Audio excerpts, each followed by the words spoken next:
자, 선생님 여러분 안녕하십니까? 열심히 공부하고 계시죠?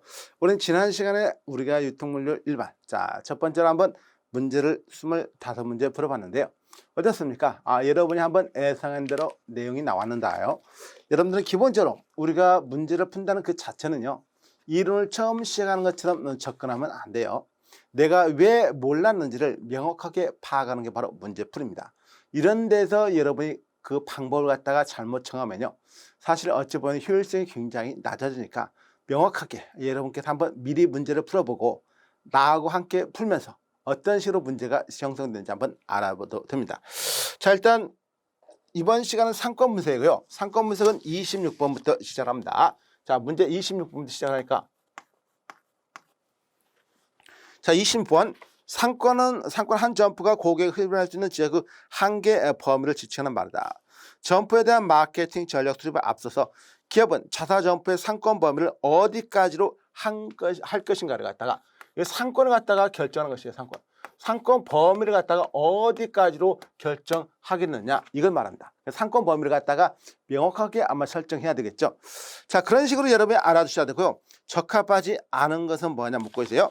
1번에 일반적으로 상권은 계층적 구조. 자, 1번에 나와 있는 계층적 구조도 잘 알고 있어야 돼요. 계층적 구조가 나왔다는 것은 항상 지역상권, 지구상권, 개별 점포 상권이라는 이런 용어가 반드시 나올 수밖에 없습니다. 2번에 상권은 한 점포뿐만 아니라 점포 집단이 고객을 유인할 수 있는 지역적 한계 범위 또는 지역적 범위를 말한다. 이렇게 정의를 내리고 있어요. 상권은 단순한 원형 형태가 아니라 아메바와 같이 정형화되지 않은 형태로 드는 경우가 일반적이다. 사실 우리가 실무적으로 상권을 분석하면요, 거의 이런 정형화된 게 원으로 그려져 있는 1차 상권, 2차 상권, 3차 상권이라는 그런 형태가 아니라 아메바와 같이 정형화되지 않고 그 상황에 따라서 또는 인구 거주지에 따라서 명확하게 구분이 많이 됩니다. 그런 내용을 보통 아메바와 같이 정형화되지 않는 경우가 일반적이다라고 말할 수가 있어요.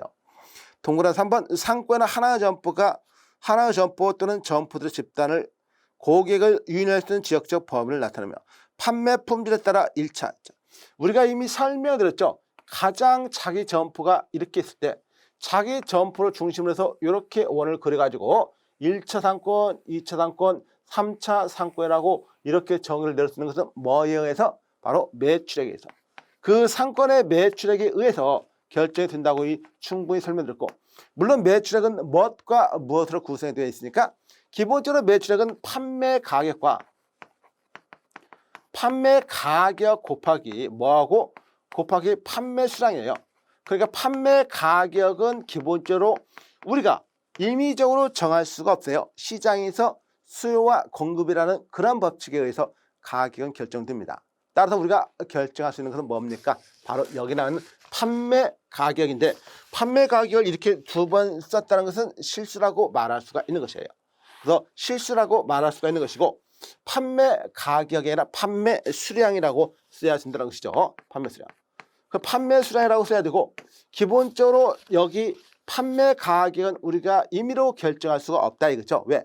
시장에서 수요와 공급에 의해서 결정이 되는 것이니까 우리가 뭐는 수량은 결정될 수 있어요. 따라서 판매 수량에 의해서도 1차 상권, 2차 상권, 3차 상권을 구분할 수 있고, 고객 흡입력에 따라서 1차 상권, 2차 상권, 3차 상권으로 구분하는 가장 전형적인 구분이 된다고 그랬어요. 자, 그래서 3번이 맞죠. 4번의 중소점포의 경우도 유명 전문점은 동일 위치로 경쟁 점포보다 점포 상권의 규모가 크며 한 점포 상권, 지역 상권, 지구 상권, 개별 상권 모두를 포함하는 것이지만 이와 같이 엄격히 구분하진 않는다. 그래서 4번 맞네요. 이 문제 자체가 가장 적잡하지 않은 것이니까 3번에서는 상권이란 하나의 점포 또는 점포의 집단이 고객을 유인할 수 있는 지역적 범위를 나타내며 판매 품질이 아니라 판매 수량에 따라서 품질로는 결정되지 않아요. 품질로는 1차 상권, 2차 상권, 3차 상권. 그러니까 3번은 틀렸다고 해야 돼요. 4번은 맞고 5번도 맞는 내용입니다. 자, 문제 26번 맞고요. 문제 27번 한번 보도록 합니다. 문제 27번. 27번에서 넬슨이라는 사람이 말했어요. 넬슨의 입지 평가 방법 총 6가지가 있어. 8가지가 있었죠. 8가지. 넬슨의 입지 평가 방법이 8가지가 있습니다. 입지 선정 8가지 원칙에 대한 설명을 가장 올바르지 않은 것은 뭐냐 묻고 있어요. 자, 잠재력이 나왔습니다. 잠재력. 현재 상권에서 취급하고 있는 상품 점포 또는 유통단지의 수익성 확보 가능성을 분석하는 것이다. 그 다음에 두 번째가 누적적 흡입력 또는 누적 흡입력을 합니다. 고객들을 얼마나 우리 점포에 많이 찾아오게 만드느냐. 경쟁 회피성도 있어요.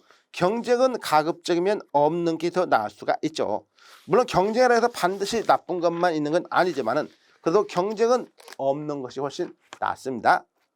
자, 4번에 상권 접근성이라는 말이 있어요. 접근 가능성이라도 한다. 맞는 얘기죠. 상호 보완 관계가 있는 점포와 근접포가 있어 고객이 자기 점포로 흠인될 가능성을 분석하는 것이다. 여기는 상호 보완 관계가 있다. 상호 보완성 있다. 보완성 있다는 것은 뭘 말할까요? 보완성은 바로 양립성을 말합니다. 양립성. 그 양립성을 말한 것이고 보완성은 양립성을 말해요. 그래서 이거는 양립성을 말하는 것입니다. 양립성. 그래서 거기 나와 있는 4번 내용은 상권 접근성이 아니라 양립성을 말하고 있다는 걸로 알았으면 되고 5번 내용도 인구 성장 가능성은 인구 증가, 소득 수준 장상으로 시장 규모나 차점 유통단지 매출의 성장 가능성을 분석하는 것이다. 맞는 내용이고 4번이 틀렸죠. 자, 문제 28번을 보도록 합니다. 문제 28번. 도시 상업지역 선정 시 고려하는 입지 조건으로 사회 경제적 조건으로 잘못된 내용은 뭐냐 묻고 있어요. 자, 입지에 대한 내용입니다. 입지를 갖다가 정했는데 여기 입지는 로케이션이라고 보통 말해요. 뭐가 땅 위에다가 어떻게 세워 있느냐 이거죠. 땅 위에다가 어떻게 세워 있느냐. 잘못된 1번 도심지의 일정 지구가 발전하게 되면 산업의 종류와 인구 변동의 변화 요인에도 상당한 영향을 준다는 거. 2번에 앱이 고객의 구매 습관으로 쇼핑거리, 고객의 쇼핑 장소, 기후 성향 등에 따라 상점 위치 선택에 상당한 영향을 줄 수가 있다는 거. 3번에 일정한 지역의 소매점 총 판매량 그 지역 주민의 구매 능력과 상당한 밀접한 관련이 가지고 있는 것을 말하며 이러한 구매 능력은 그 지역의 주민의 월급 생활지수와 평균 급료나 연금, 재산세 등의 요소를 통해서도 알 수 있다. 이런 걸 통해서 그 지역이 부자 동네인지 가난한 동네인지 파악이 가능하다 이거죠. 4번에 세금을 결정하는 법령과 점포의 설치에 대한 인허가와 면허는 점포 입지 선정에 영향을 미치지 않는다. 아주 중요합니다. 그럼 법규 같은 것은 굉장히 중요해요. 법규가 제약적으로 우리 영업을 하는데 크게 제약 요소는 없습니다만은 그래도 법규를 따져가지고 어느 지역에 입지를 하느냐 이런 것은 상당히 중요합니다. 청소년 보호구역 내에 술집을 차리면 안 되잖아요. 그러니까 이런 법규, 그런 지역이 어디 있는가를 파악해가지고 그런 지역에 대한 자기가 추구하는 점포를 잘 설정해서 세우는 게 낫다는 것이죠. 자, 정답은 4번이 되겠죠. 5번 내용도 역시 맞고요. 문제 29번을 한번 보도록 합니다. 29번. 문제 29번에서 다음 중 소매 포화 지수에 대한 설명으로 가장 적합하지 않는. 자, 인덱스 오브 리테일 세츄레이션 IRS를 말한다. IRS. 소매 포화 지수죠. 이거는 공식은 어떻게 기본적으로 수요분에 수요가 있어요. 수요. 그 다음에 특정 업체에 대한 총 매장 면적을 말합니다. 수요는 그 지역의 총 가구수 곱하기 가구당 특정 업체에 지출한 금액을 말해요. 곱해가지고 수요가 나온 것이고 이 면적입니다. 그래서 소매 포화 지수하고 항상 형제, 친구죠. 아주 중요한 친구. 바로 마켓 익스펜션 포텐셜은 MEP하고 함께 비교를 하는 것이 MEP. 어쨌든 여기에서는요. 동그라미 1번 IRS는 특정 시장에서 주어진 제품 계열에 대한 점포 면적당 잠재 매출액의 크기고 신규 점포에 대한 시장 잠재를 측정하는 데 유용하게 사용된다. 동그라미 2번 IRS 값이 적다면 그 지역에 많은 점포가 있거나 매장 면적이 큰 업체가 출점을 하고 그 지역의 총 가구수가 줄어들었거나 가구수는 동일해도 가구당 기출액이 줄었다고 추정할 수 있다. 3번에 IRS에서는 점포가 비슷한 전통적인 슈퍼마켓 등의 적용이 용이하며 전자제품, 스포츠용품 또는 가구제품 전문화된 점포에 전문화된 점포에는 이건 적용 안 돼요. 이거는 전문점에는 적용이 안 된다. 전문화된 점포인 전문점에는 IRS를 가지고 적용할 수가 없어요. 그래서 전문점은 안 된다는 거. 자, 4번은 IRS 값이 크면 클수록 공급보다 수요가 상대적으로 많은 것을 의미한다. 이미 설명드렸죠. 수요가 이렇게 IRS가 크면 클수록 이게 크면 클수록 뭐가 커요? 분자가 커지는 것이에요. 분자가 커진다는 것은 수요가 기본적으로 뭐보다 공급보다는 더 많이 있다는 거죠. 공급보다. 이런 내용을 여러분이 반드시 추측을 하셔야 됩니다. 자, 그런 다음에 5번에 IRS 수요를 측정하기 위해서는 인구수와 가처분 소득을 갖다가 통한 소매 구매력을 조사, 수요 측정 지표를 가구 구성원의 연령, 구성원 수, 인구 밀도, 유동성이 있다는 것도 알아두시면 되고요. 다음으로 넘어가서 문제 30번 한번 살펴보도록 합니다. 자, 문제 30번을 보시면요. 쇼핑센터는 국내에서 번화가 상점을 말하는데 예전 설명으로 옳지 않은 것은 뭐냐 묻고 있어요. 자, 기본적으로 쇼핑센터를 묻고 있습니다. 사실 우리가 쇼핑센터 이름은 쉽게 부르지만 명확한 용어를 정의하긴 힘듭니다. 우리나라 같은 경우는 뭐 지하도 무조건 지하에 가게가 몇 개 있으면 지하 쇼핑센터, 뭐 저쪽에도 쇼핑센터, 여기에도 상가 쇼핑센터 이름을 부르기 때문에 쇼핑센터의 정의로는 그렇게 적합하진 않지만은 그냥 편한 대로 부르면서 살면 되는 것이에요. 그거 뭐 좀 모른다고 해서 생활에 불편함은 전혀 없습니다. 우리가 시험을 보는 사람이라면 알아야 되겠지만은. 그래서 쇼핑센터 국내에서 변화가 상점 말하는데 이에 대한 설명으로 옳지 않은 것은 뭐냐 묻고 있어요. 자, 1번에 교유형 쇼핑센터가 있습니다. 자, 교유형 쇼핑센터가 뭡니까? 도심 중심부에 있는 게 아니라 외곽에 있다는 것을 말하죠. 동그라미 2번 도심형 쇼핑센터도 있어요. 도심형은 말 그대로 도심 지역에 쇼핑센터가 있는 거. 이 동그라미 1번과 동그라미 2번은 지역적으로 도심에 있냐 아니냐 이걸 따져보는 것이죠. 3번에 분산적 권리형이 있고요. 분산적 권리형은 가깝다는 의미입니다. 가깝다는 거. 4번에 광역 중심형이 있는데 광역 중심형은 좀 넓다는 것이죠. 넓다는 거. 자, 4번에 광역 중심형 거점형 쇼핑센터 주로 상품 구색과 품질을 양호성, 다양성, 신뢰성 있을 때 단골 점포에서 구매하고 주로 구입 상품 준고급품과 준유행 상품이다. 광역 상권은 가장 넓은 건 말하죠. 광역 상권. 그래서 광역이라는 것은 굉장히 가장 넓은 의미로 보는 것이에요. 우리가 무슨 시 같은 것도요. 서울특별시, 뭐 세종특별시, 물론 세종시는 자치시라고도 하지만은 어쨌든 특별시적인 개념이에요. 세종시도요. 그러니까 그 이외 넓이로만 따지면요. 서울특별시 다음으로 뭡니까? 전국에 있는 광역시예요. 광역시가 그만큼 넓다는 것이죠. 그러니까 광역 상권도 당연히 넓을 수밖에 없고 이렇게 넓다는 것은요. 광역보다 더 넓은 상권이 있을 수가 없기 때문에 당연히 준고급품이 아니라 고급품이겠죠. 준자를 띄어버려야 돼요. 그래서 정답은 4번에 나와 있는 이런 내용. 자, 5번도 역시 맞는 내용으로 봐주셔야 되고요. 문제 31번을 보도록 합니다. 문제 31번 보시면 쇼핑센터 입지 전략으로 중요하게 고려할 사항이 아닌 것은. 자, 쇼핑센터. 지금 30번에서 쇼핑센터 봤는데 쇼핑센터를 어떻게 입지를 갖다가 어디에다가 세우느냐. 입지 전략적인 개념을 한번 봐보는 것이에요. 그래서 1번에 쇼핑센터 이용자가 주 거주로부터 쇼핑센터까지 이르는데 소요되는 시간과 거리, 이용, 교통수단을 고려해서 입지를 선정해야 된다. 이건 너무나도 당연한 것이에요. 이건 접근성이 무조건하고 잘 고려해야 됩니다. 2번에 교유형과 도심형의 쇼핑센터를 확실하게 구분하여 각각의 특성에 맞게 목표를 설정하고 있어야 한다. 이게 30번에 1번하고 2번하고서 제가 언급을 해드렸던 부분이죠. 3번에 핵점포, 몰, 코트, 전문상가, 사회문화시설 등 쇼핑센터를 구성하는 시설의 연계체계를 자세히 고려해야 하며 고객을 위한 휴식공간, 사회시설, 문화시설의 제공을 고려한다.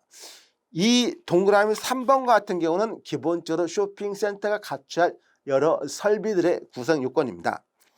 4번에 미래에는 소득 수준의 향상으로 1가구 1차량 소유가 현재의 상황이므로 서울 중심 지역의 쇼핑센터 발전을 이루어갈 수 있는 입지를 효율적으로 선정한다. 자, 어떻습니까? 자, 우리가 기본적으로 그 사람이 지금 1가구에 거의 1가구에 1차량은 다 있잖아요. 1차량. 그러니까 차량을 한 집에 한 대는 가지고 있다는 것이에요. 물론 간혹 가다가 두 대 세대도 가진데 저도 봤어요. 뭐 엄마 차도 있고 아빠 차도 있고 거기다가 아들 차까지 있으면 3대가 되겠죠. 거기 딸까지 있으면 4대가 되겠죠. 뭐 또 다른 이해가 있으면 5대가 되겠죠. 그건 뭐 가끔가다 드라마에서 나오는 것이고, 일반적인 사람들은 거의 한 집에 한 대겠죠. 물론 2대 정도는 있을 수가 많이 있어요. 왜? 엄마도 출근하시면은요, 자기 차를 가지고 출근해야 되기 때문에 반드시 고급차를 기준으로 말한 게 아니라 차량이라는 그 기준을 말하고, 그러니까 어쨌든 1가구 1차량이라는 것은 뭐가 쉬워요? 거리상으로 조금 먼 거리에 있어도 자동차를 갈 수 있기 때문에 그 접근성이 굉장히 쉽잖아요. 접근성이. 그러니까 도시 중심부에만 있으면 안 돼요. 요즘에는 기본적으로 서울에 있는 명동에 있는 롯데백화점으로 쇼핑하러 간다고 보시면요, 집에서 롯데백화점 입구까지 가는 시간하고 롯데백화점 입구에서 지하 주차장으로 가는 시간이 똑같아요. 그러니까 차라리 그러려면은 일각에 있는 좀 교통이 갔다가 좀 편안하거나 좀 원활한 그런 데가 훨씬 더 낫겠죠. 그래서 중심부보다는 일각에 위치를 하는 게 훨씬 낫습니다. 거기 31번에서 4번에 미래의 소득 수준 향상으로 1가구 1차량 수요가 현재의 상황이므로 서울 중심 지역의 쇼핑센터 발전에 이뤄갈 수 있는 입지를 효율적으로 선정한다. 중심이 아니라 일각 지역이죠. 일각 지역.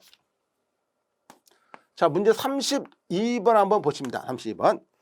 다음 중 노면 독립입지에 적합한 업종으로 가장 어울리지 않는 것은 뭐냐? 자, 노면 독립입지요. 노면 독립입지라는 그 자체가 뭐냐? 풀이라는 것이죠. 스탠딩, 프리스탠딩 사이트예요. 자, 이름 자체는 노면 독립입지라고 써 있는데 여러분이 잘 한번 분석을 해보세요. 여기에서 풀이라는 건 뭡니까? 풀이 자유롭다는 것이죠. 자유롭다. 그 자유롭다는 것이죠. 자유롭다. 자유롭게 스탠딩이 뭐예요? 서 있다는 것이죠. 서 있는 사이트, 장소예요. 자유롭게 서 있는 장소가 뭐라고 그랬죠? 뭐가 없다? 경쟁이 없다는 것이에요. 이거는 경쟁이 없다. 경쟁이 없이 지 혼자 있다는 거예요. 지 혼자. 그리고 어디에? 일각지역에 지 혼자 서 있다는 것입니다.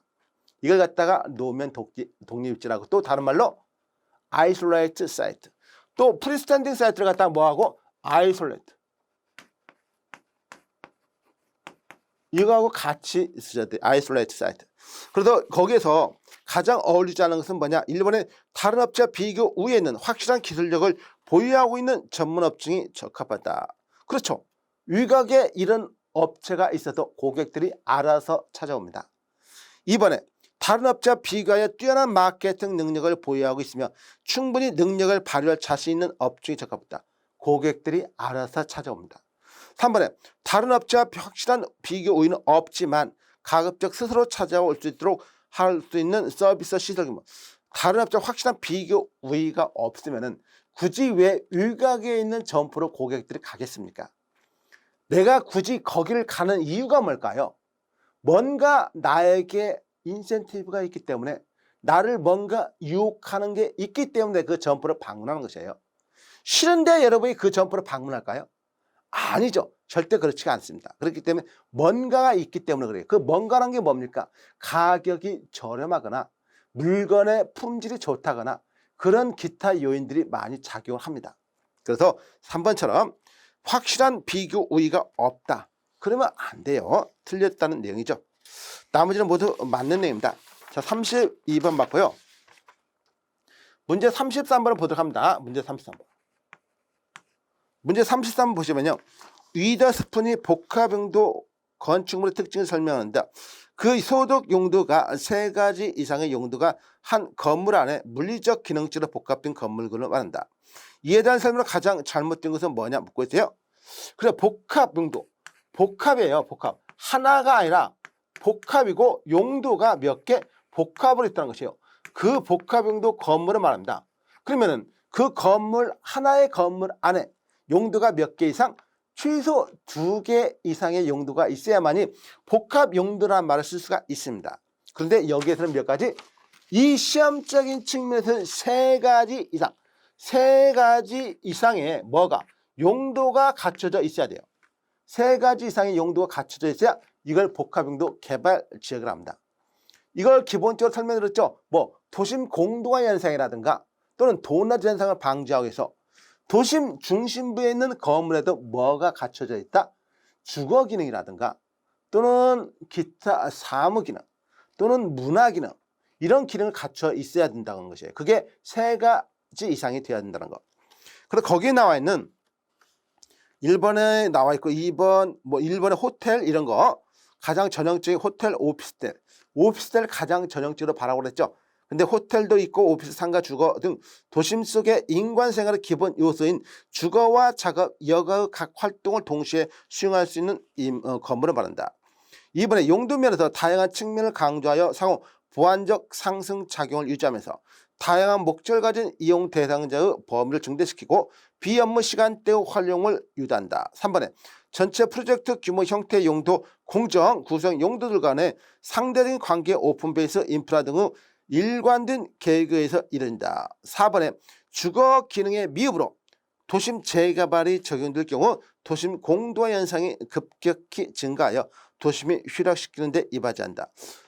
도심 휘락을 한 도심에 활성화를 하기 위해서 이 복합용도 개발이 있는 것이에요. 근데 도심 쇠락을 갖다가 공언한다? 말도 안 되는 말이죠. 당연히 말도 안 되는 것입니다. 자, 문제 33번을 봤으니까 34번 봅니다. 자, 문제 33번 보시면요. 패션이란 유행, 풍종, 양식을 일컫는 말로 어느 일정한 시대나 시기에 특정한 사회현상이나 생활양식 등이 일반적으로 받아들여져 널리 퍼지는 과정을 말하며 주로 의복이나 복식의 유행을 갖다가 정의한 것이다. 예를 들어 어울리지 않는 것.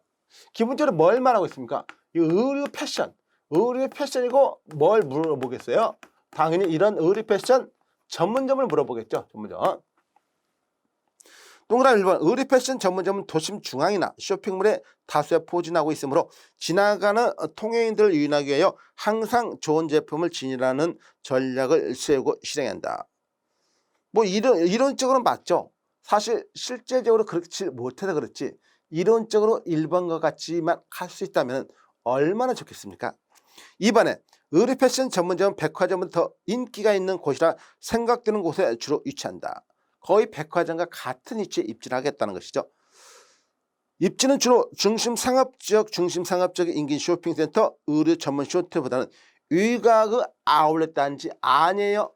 이런 앞에서 언급한 중심 상업지역이라든가 중심 상업지역 인근 쇼핑센터, 의류 전문센터가 훨씬 아울렛보다 유리합니다. 그래서 의류 전문센터 입지를 갖다가 어디 도심 입지가 좋은 것이에요. 도심 입지가 가장 낫다는 걸로 알아주시면 됩니다. 도심 입지. 자, 문제 34번 받고 문제 35번 보도록 합니다. 35번을 보시면요. 자, 슈퍼마켓은 식료품 위주 가정용품이나 세탁용품 등의 상품을 셀프 서비스 방식으로 최초로 도입해 판매하는 유통업체이다. 슈퍼마켓. 요즘에 사실 슈퍼마켓이 많이 사라졌죠.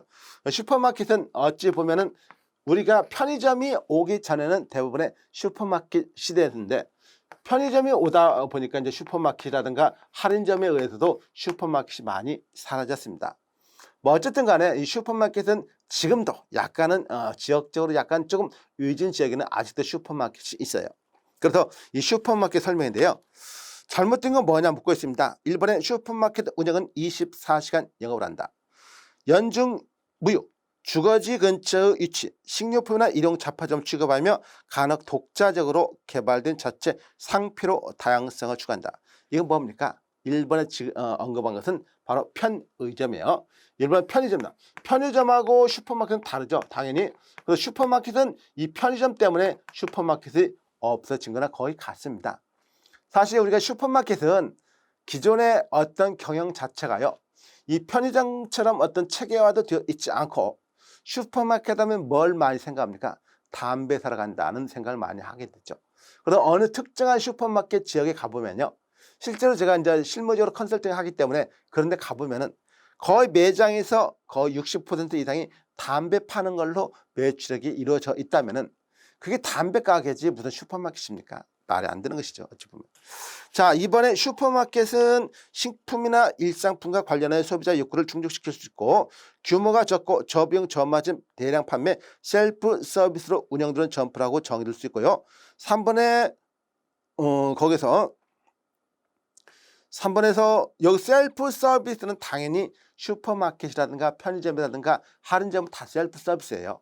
전문점이라든가 백화점 같은 경우는 대면 서비스가 되겠지만은 3번에 최근 들어서 편의점이나 할인점 등 같은 타 업체와 경쟁 이런 것 등에 의해서 없어지고 있다. 그리고 4번에 슈퍼마켓은 도매상 및 제조업자 직거래를 하고 구매량을 대량으로 해서 구매 원가를 대폭적으로 인하해 가지고 소비자에게 저가격으로 공급한다는 거. 4번의 슈퍼마켓 연구 내용과 일치하지만 선행 연구에서 상품의 질을 애비주사로 결과를 하여 식품 신성 이거 5번 지문도 틀린 내용은 아닙니다. 일반적으로 이런 지문은 거의 틀리게는 언급하지 않아요. 여러분 실제로 시험장에 가서도 굉장히 낯설은 지문은요 절대 틀린 걸로 안 내고 거의 우리가 익숙한 지문에서 틀린 거를 갖다가 정답을 많이 선행해요. 그런 걸로 알아주면 되고, 자 문제 35번 맞아 36번 보도록 합니다. 자 도심 입지 센트럴 비즈니스 디스트릭트. 자 센트럴 비즈니스 디스트릭트의 약자예요. 이 도심 입지는 대도시와 중소도시의 전통적인 도심의 상업지역을 말하며 이러한 곳은 다양한 상업활동을 해서 많은 사람을 흡인하는 지역이다. 다음 중 도심 입지에 대한 설명을 가장 잘못된 것은 뭐냐 묻고 있어요. 이런 입지에 대한 설명으로 잘못된 건 뭐냐 묻고 있습니다. 1번의 도심 입지는 대체로 중상류층 이상의 사람들이 다니며 도심 입지라고 해서 노숙자 다니지 말라는 법은 없습니다. 노숙자도 도심 입지를 다닐 수가 있지만은 의미적으로 도심 입지는 어떤 물건, 좀 고급 물건을 많이 팔고 비싼 제품을 많이 파니까 중상류층 이상의 사람들이 다닌다는 말이 맞다고 이해하시면 돼요. 인근 지역이 발달했고 집가와 임대료가 매우 비싼 지역이다. 대한민국 1등부터 10등까지 땅값이 가장 비싼 8개가 바로 대한민국 어디? 중부에 있는 남대문에 있는 명동에 있습니다. 명동 가장 비싼 게 바로 뭐였죠? 갑자기 거기 그 가장 비싼 땅값 있잖아요.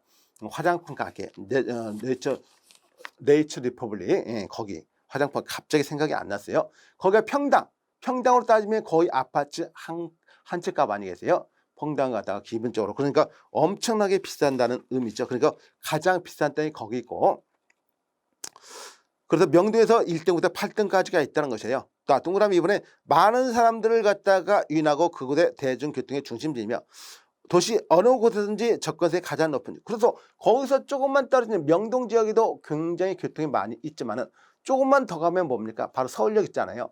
서울역 같은 경우는 뭐 전국 사통팔당으로 다 다니니까 당연히 교통의 요지라고 할 수가 있죠. 동그라미 3번의 도심 입지는 최근에 부도심과 위곡도심 급기야 발달, 중상류층의 거주 지역의 이전, 교통체증 등의 원인으로 과거보다 고객 유인력이 높은 게 아니라 낮을 수밖에 없습니다. 고객 유인력은요 지금 낮아졌어요. 왜냐하면은 지역마다 부도심이 많이 있기 때문에 이제는 도심 입지는 부도심이라는 것은 뭡니까? 도심의 기능의 60에서 70% 가까이 하는 지역이 굉장히 다양하게 많이 있습니다. 뭐 강남역이라든가 서울 같은 경우는요 뭐 홍대라든가 뭐 그런 지역 굉장히 각 지역마다 다 다르게 나타났기 때문에 옛날같이 무조건 고급 제품 살려면 명동으로 가자는 개념이 아니에요. 그 지역마다 이제 다 다르게 있기 때문에 뭐 서울에서 조금만 보다 분당도 그렇잖아요. 분당 같은 데도 고급 제품을 판매하는 점포도 있으니까. 자 그래서 정답은 3번이고 뭐 4번과 5번도 역시 맞고요. 문제 37번 한번 보시면은 자 문제 37번 특정 지역에 대한 상권 혹은 입지를 분석하는 데 영향을 미치는 요소들에 관한 설명 내용이다. 올바르지 않은 내용은 뭐냐 묻고 있어요. 1번 인구가 증가하고 있는 지역이 인구가 하락하는 지역보다 일반적으로 더 매력적이다. 당연히 상권에서는 첫 번째가 인구예요. 그렇기 때문에 1번 내용 맞고요. 2번에 특정 지역의 고용률은 구매력에 영향을 미칠 수 있으므로 시장의 고용 동향을 지속적으로 분석 파악하는 것이 중요하다. 그렇죠. 기본적으로 고용률이 높으면은 돈을 많이 버니까 그만큼 물건을 판매할 수 있는 여력이 많이 든다는 것이죠. 그래서 기본적으로 그 지역이 공업지역이냐 아니냐에 따라서 굉장히 많이 그 지역의 발달이냐 발전이 안 된다는 걸 많이 알 수가 있죠. 자 기본적으로 그 다음에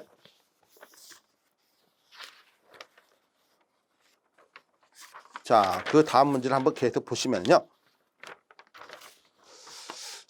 성공을 결정짓는 중요한 요인 중 하나라서 특정 지역의 가족의 유형 이런 것도 당연하죠. 가족의 구성 요인 1인 가족이냐 만약에 어느 지역에 1인 가구들이 굉장히 많이 있어요. 그럼 무조건 하고 뭐가 들어야 됩니까? 편의점 둘 수밖에 없는 것이에요. 왜? 1인 가구들은 자기가 시장 바구니 메고 어디 큰 할인점이나 가가지고 물건을 사지는 않습니다. 대부분이. 그러니까 그제에 가까운 편의점 가가지고 대충 많이 먹는 사람들 의외로 많이 있어요. 자, 일반적이라는 것이죠. 반드시 그렇지만은 않는다는 것이에요. 일반적으로 그렇다는 것이지. 이 4번에 입지를 구수하는 토지는 정상에 가까운 직사각형으로 1변이 주로 도리에 면하고 다른 1변이 또는 2변이 상당한 폭을 가진 도리에 면한 것이 가장 이상적. 이건 각지라고 하죠. 그래도 가각입지 뭐 이런 식으로 보통 많이 부르는데요. 가각입지가 상당히 좋은 입지입니다. 5번에 특정 지역에 가는 소비자 라이프 스타일은 시장 세분화를 위한 중요한 기준이 하나이지만 상권 분석 단계에서 고려 부분 요소를 볼 수 없다. 아니에요. 라이프 스타일, 고객들의 그 지역의 라이프 스타일이 어떠냐, 이게 굉장히 중요한 것이에요. 라이프 스타일, 사이클이라고 내가 하려고 했어요.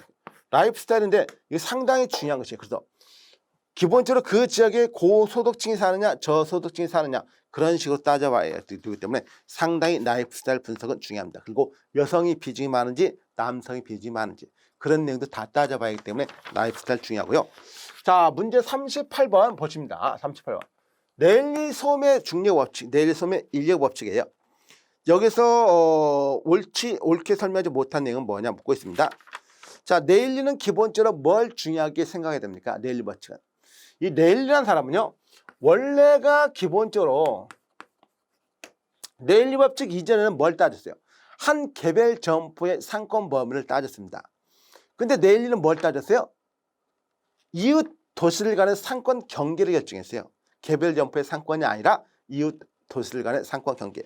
그래서 여기에 나와 있는 동그라미 1번에 소비자의 특정 도시 상업시설에 대한 효용, 매력 또는 도시 상업시설 규모와 점포까지 거리에 좌우되면 특정 상업시설에 선택할 확률은 개별 상업시설을 가지고 있는 효용에 비교해서 결정된다. 그래서 이 사람은 뭐라고 말했습니까? 여기에 나와 있는 것은 동그라미 1번은 효용에 비교해서 결정되는 게 아니라 A도시와 B도시가 있을 때 B도시를 그 중간에 있는 C도시는 A도시 뭐 인구의 비례한 것이 인구의 비례하고 뭐에 거리의 제곱에 뭐 반비를 한다고 거리의 제곱에 반비를 한다고 했습니다. 그렇기 때문에 여기에서 랠리는 효용을 따진 게 아니에요. 효용은 누가 따졌습니까? 바로 데이비드 허프가 따졌어요. 허프.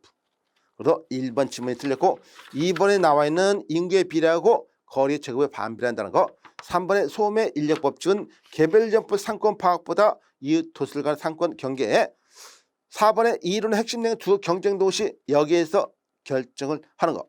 5번의 소비자들은 보다 먼 거리에 위치한 점포가 보다 나은 쇼핑기를 제공하면 그래서 여행의 추가 노력을 보상한다면 기꺼이 먼 거리까지 물건을 사러 간다. 여행을 한다는 것은 물건을 사러 간다는 말이에요. 그런 거 반드시 알고 있어야 되고요. 자, 그래서 기본적으로 랠리 법칙 그런 식의 내용 알아두셔야 돼요. 랠리 법칙은요, 다른 거 없습니다. 인구에 비례한다고 했잖아요. 인구에 비례한다. 인구에 비례하기 때문에 랠리 법칙의 공식을 갖다가 알아야 돼요. 거리 제곱의 반비례잖아요. 비례라는 말과 반비례라는 말을 여러분이 설명을 알고 있어야겠죠. 그럼 비례라는 말, 비례와 반비례. 또 비례한 것은 A와 B가 비례한다. 이런 식으로. 반비례는 뭡니까? A와 B가 반비례를 한다. 이렇게 알 수 있고 인구에 비례하니까 그런 식으로 해서 우리가 공식을 여러분이 알고 있어야 돼요. 그래서 people A, people P, 그 다음에 이제 regional A, regional P 이런 식으로 해가지고 distance A, distance B 이런 식으로 해가지고 여러분의 공식을 만든 거 이미 우리가 다 봤던 내용입니다. 자, 문제 39번 한번 보도록 합니다. 문제 39번. 소매 포화 지수와 시장 확장 잠재력에 대한 설명으로 가장 옳지 않은 것은 뭐냐 묻고 있어요. 자, 소매 포화 지수가 IRS예요. IRS. 바로 이거와 같은 친구가 있죠. 명확한 친구 바로 마켓 익스펜션 포텐셜. 시장 확장 잠재력 지수입니다. 기본적으로 이 둘은요 항상 친구예요. 그래서 MEP는 IRS의 단점을 보완해 줍니다. 친구가 친구의 단점을 보완해 주잖아요. 마찬가지예요. IRS가 소매 포화 지수인데 기본적으로 단점을 3가지를 가지고 있었어요. 그 단점을 얘가 MEP가 보완을 해주는 단점 친구였어요. 그래서 이 둘의 관계는 이런 식으로 그려본다면은 이런 식으로 해가지고 우리가 좋은 점과 나쁜 점을 그려볼 수가 있다는 것이에요. 그래서 이쪽이 0이고 올라갈수록 좋은 것이고 여기도 마찬가지 이렇게 갈수록 좋은 것이에요. 여기가 가장 좋은 지역이고 가장 나쁜 지역이에요. 여기와 여기는 따로 어떤 가치 판단에 의해서 결정된다고 그랬죠. IRS가 이쪽이라면 현재가 여기고 마켓 익스펜션 포텐셜이 이쪽은 미래가 이거예요. 그래서 현재라는 개념하고 현재라는 개념과 미래라는 개념을 갖다가 여러분 따져가지고 분석을 하시면 됩니다. 그래서 동그라미 1번 지역시장의 수요 잠재를 총체적으로 측정하는 지표로 많이 이용되는 것이 소매 포화 추세다. 한 지역에서 점포 포화는 기존 점포만의 고객의 욕구를 충족시킬 수 있는 상태를 의미한다. 당연하죠. 점포가 포화됐으니까 새로운 점포가 들어오지 않아도 기존 점포만으로 충분하게 그 지역의 수요를 충족시킬 수 있습니다. 동그라미 2번 IRS 값이 크면 클수록 공급보다 수요가 상대적으로 많은 것을 의미하며 따라서 신규 점포를 개설할 시장 규모는 더욱 커진다는 것, 시장 포화 정도가 낮다는 것을 의미한다. 3번에 MEP 값은 특정 지역 시장이 앞으로 얼마나 신규 수요를 창출할 수 있는 가능성이 있는가를 예측하는 지표가 MEP예요. MEP 값은 다른 지역에서 쇼핑 지출액의 근거로 계산되며 이 값이 클수록 다른 지역에서 쇼핑을 더 많이 한다는 의미입니다. 그래서 MEP가 크면은 쇼핑 지역에서 다른 지역에서 쇼핑을 많이 하는구나라고 알아두시면 되고요. 자, 4번에 IRS는 MEP의 단점을 보완하는 지표로서 아니죠. 뭐가? 내가 아까 방금 전에 말했어요. 이 MEP가 이 친구의 단점을 많이 보완해 준다고 그랬어요. 그래서 MEP는 IRS 단점을 많이 보완하는 지표라고 설명드렸습니다. 그렇네요. 그래서 구체적으로 거주자들이 지역시장 이후 다른 시장에서 쇼핑 지출액을 계산이 가능하다. 이런 식으로. 그래서 앞에만 틀렸고 나머지는 모두 맞죠. 그리고 동그라미 5번에 IRS와 MEP 점수가 모두 높은 지역시장이 가장 매력적인 시장이며 IRS와 MEP 점수가 모두 낮은 지역시장이 가장 비매력적. 가장 매력적인 시장이 여기고 가장 비매력적인 시장이 여기라는 것도 여러분이 알아두시면 됩니다. 자, 이런 식으로 해서 봤고요. 이제 40번 한번 살펴보도록 합니다. 40번. 40번을 보시면요.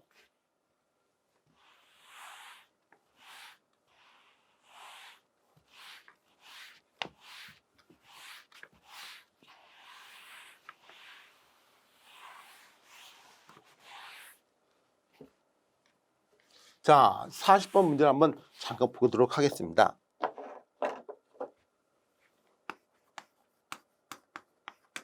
문제 40번 보시면 지역 구분에 따른 상권 분석에 대한 설명을 가장 잘못된 것은 뭐냐.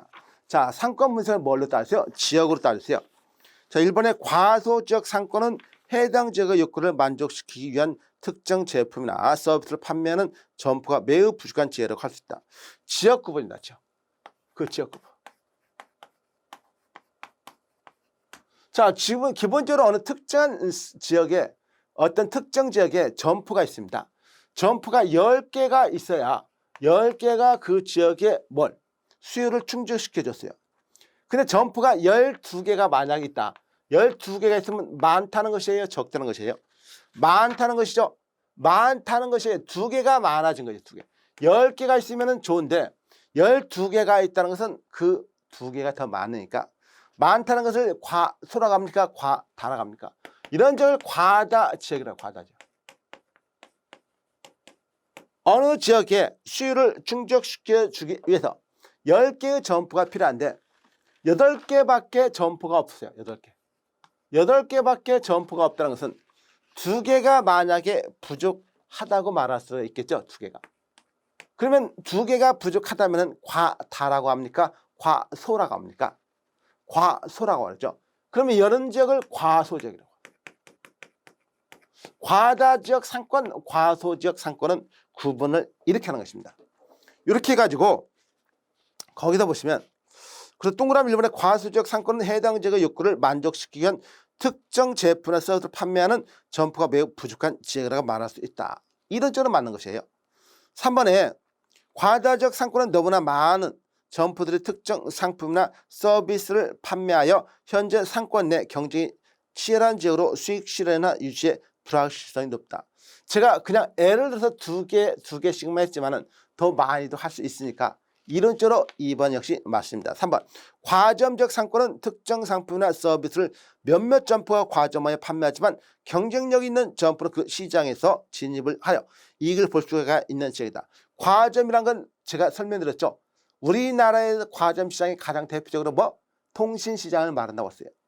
우리나라 통신시장은요. SK, LG, KT 세 개의 통신시장이 대한민국 통신시장의 100%를 장악하고 있습니다.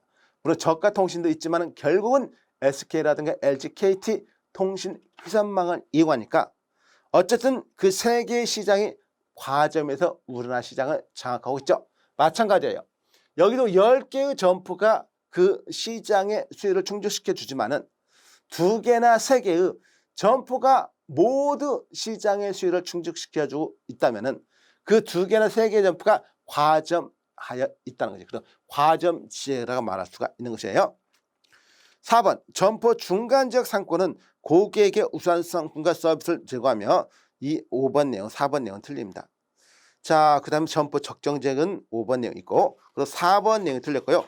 문제 41번 같은 경우는 이제 CST는 뭡니까? 커스터머 스포팅 테크닉이에요. 자, 기본적으로 커스터머, 고객이 어디에 있는가를 스포트, 점으로 찍어가지고 기법을 나타내가지고 분석을 하는 것입니다. 바로 신규 점포에 대한 확률적 모형이 아닌 우리가 신규 점포에 대한 분석 방법이 세 가지가 있었죠. 기술적, 규범적, 확률적 있습니다. 그 첫 번째 나오는 기술적 모형에서 바로 유추법. 유추법에서 해당되는 유추법을 보완하는 것이고 누가 말했어요? 사과나무 교수가 말했어요. 사과나무 교수가 누구예요? 애플바움 교수가 말했다는 것이죠. 이 유용성에 대한 설명이다. 가장 거리가 먼 것은 뭐냐? 1번에 광고 및 판촉 전략 수립에 이용한다. 2번에 광고 상권의 규모를 파악할 수 있게 해준다. 3번에 점포의 확장 구역이 유용하게 활용될 수 있다. 4번에 하버드 비즈니스스쿨의 애플바움이 제안한 것이다.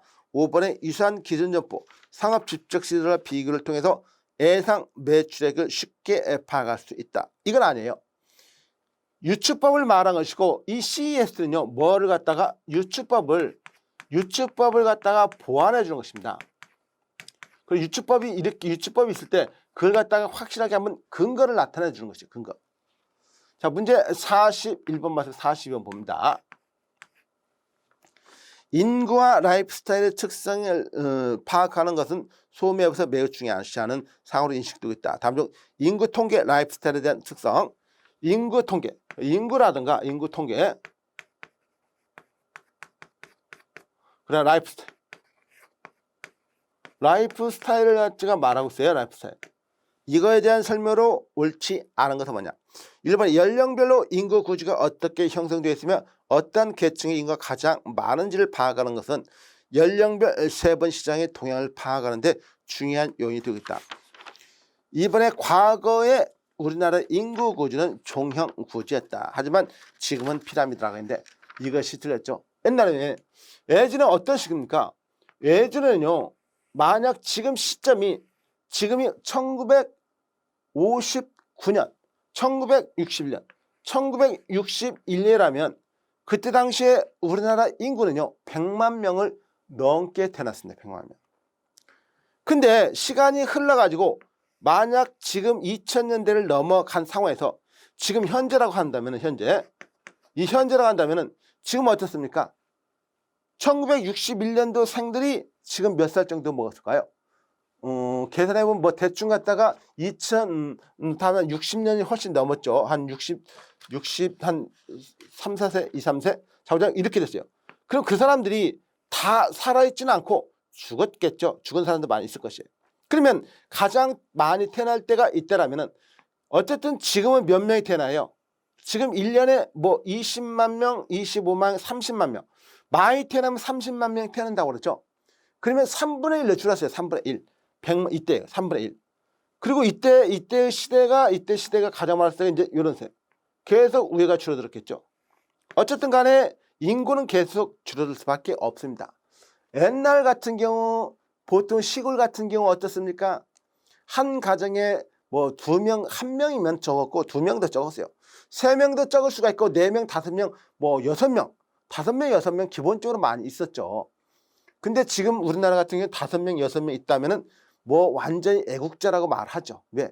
그만큼 애들은 거의 1명, 2명 정도. 많이 있으면 2명, 3명까지는 내가 많이 본 것 같은데 어쨌든 거의 2명 정도 또는 1명 정도가 많이 있는 것 같아요. 어쨌든 간에 지금 이런 구조가 되어 있다는 것이에요. 그래서 피라미드 구조에서 이런 항아리 모형으로 바뀐 것이죠.